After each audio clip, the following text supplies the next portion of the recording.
A homemade quilt evokes thoughts of warmth, comfort, and family history. We have an example in the Kentucky Historical Society collection that takes us down a darker path.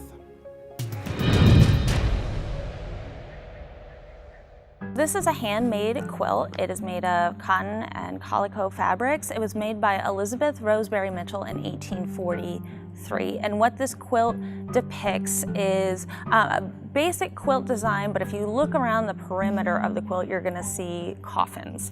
And these coffins they're made of cotton fabric, but there are paper labels on each one that signify one of Elizabeth's relatives. And if you move into the center of the quilt, you'll see that there is a path with a fence on either side, and in the center is a graveyard. And so what she used this quilt for was a way to process her grief and mourning customs in the family after two of her young children passed away.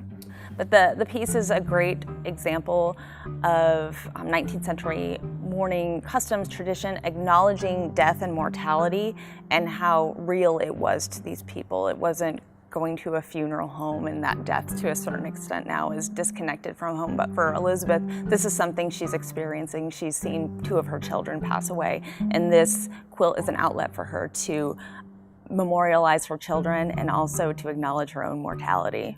A quilt like this is extremely rare. We have nothing like it in the collection. I haven't seen anything else like this anywhere else. Rare, yes, and the subject might seem a bit odd today, but a great example from many days gone by of a mother capturing her family history with the storytelling device at hand, quilt making. To learn more about the graveyard quilt at the Kentucky Historical Society, visit our online archive at History.KY.gov. From the Kentucky History Center and museums in downtown Frankfort, I'm Doug High.